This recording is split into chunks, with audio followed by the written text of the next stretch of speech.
My next guest is an award-winning crime novelist. Her latest book, The Red Rose, is in the Red Road. Did I say The Red Rose? Yeah. Sorry, Dan. I've known her for a long time. She might... Look, the book's great. It's called The Red Road. It's in stores now. Denise Mina, everybody. Denise Mina.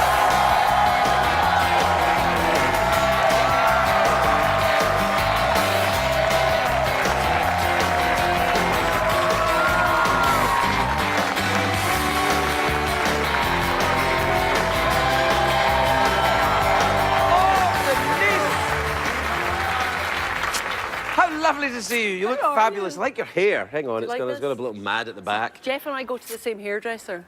Yes, it does look a bit, That's Jeff. true. Good to see you again. Yeah, it looks good. Looks very good. Yeah. So you're still Scottish then? Oh, God, I'm so Scottish. You're very Scottish. When you turned up here, I now realise how not Scottish You're really not that Scottish anymore. I know, I sound like I'm an American now. Hey, buddy, do you want some gum?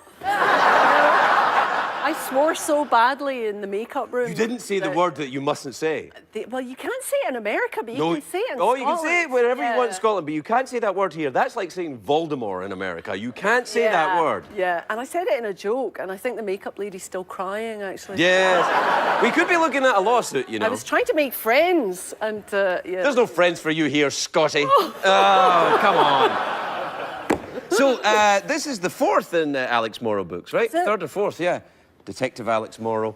I've got kids, so I'm a bit vague about how many books... Well, you've written a lot of them, because I've read them all. I haven't read this one yet, because, you know, it's just come out. Come on, you know. So you thought it was called The Red Rose? I called it The Red Rose by accident. You said that just so you could say the name like 3 or 4 times. The Red Road, The Red Road. Yeah. Is that what they tell you in the publishing thing? Say the name of the book all the time, The Red Road. They don't tell you anything when you're promoting a book. Really? They don't tell you anything. They just say, you know, the only bit of advice I ever got is don't mention feminism. That was the only thing I was ever told.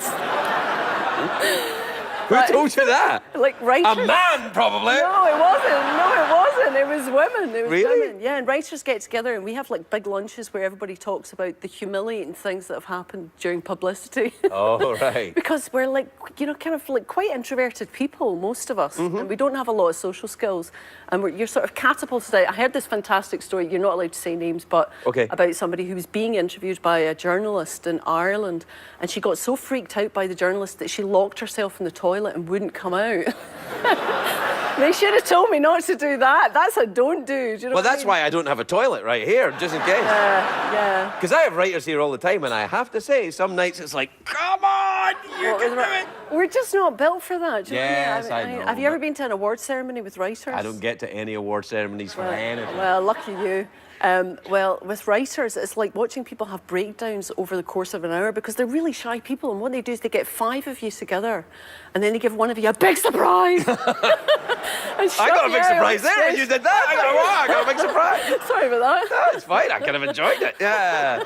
And then they sort of, you know, talk about how nervous they are, and then someone else comes on and talks about how nervous they are. So they're kind of excruciating, but strangely hypnotic after about an hour. Well, yes, after an hour, it's fine. Do you remember that drive we took to St Andrews that time? I do remember that. That was great, wasn't it? That was great. Yeah, that's like 20 years ago or something. God, that's so frightening. What did we go for? Just for the day, because I had that car? You had a big Mercedes. Right, it was like a big, old Mercedes. Yeah. Your cousin Phil used to say I looked like the ambassador for a small African country. I love that car.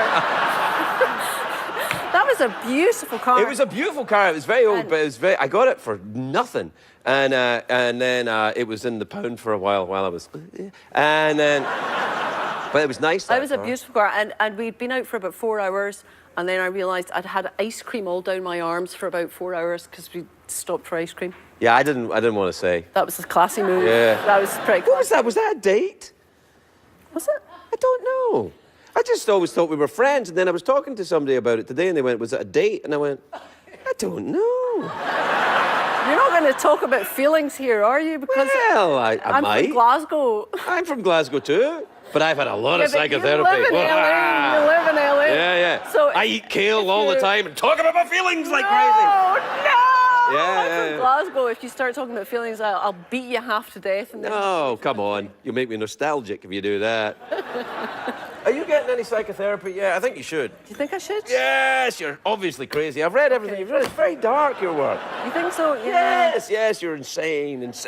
I think I'm very bad at selling my books because I come on, I'm obviously having a good laugh. Do you know what I mean? Everywhere I go, I meet nice people and have a jolly time and I look a bit nuts.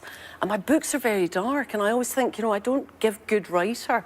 I should be a bit more depressed. You see, because all of the writers of real creepy stuff that have been on the show are always rather jolly. Yeah, Stephen King was here. Could have been he's nicer. a lovely man. Lovely. He was like, oh, hello, talking away. And I thought, there's dark things in your head, Stephen King. And he went, yeah.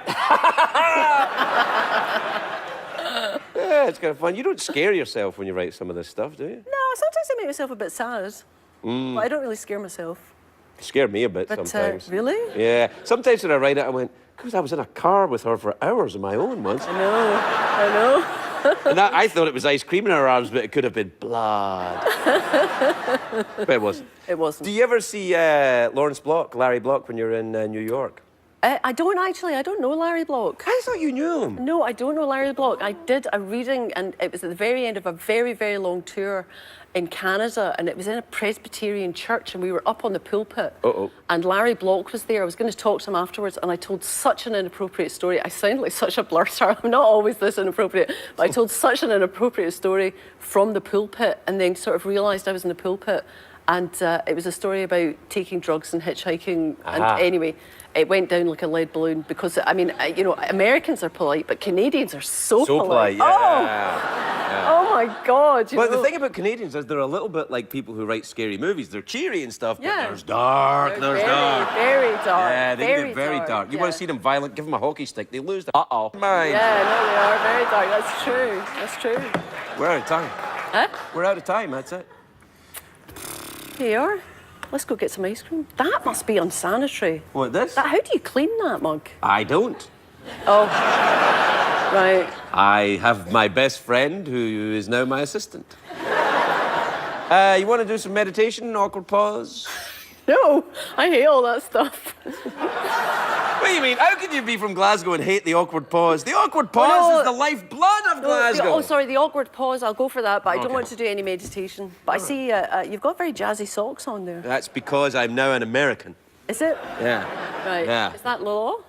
Yeah, once you become a citizen, they go, there's your Garth Brooks CD and put on these.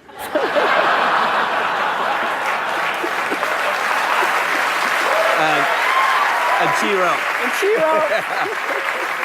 Yeah.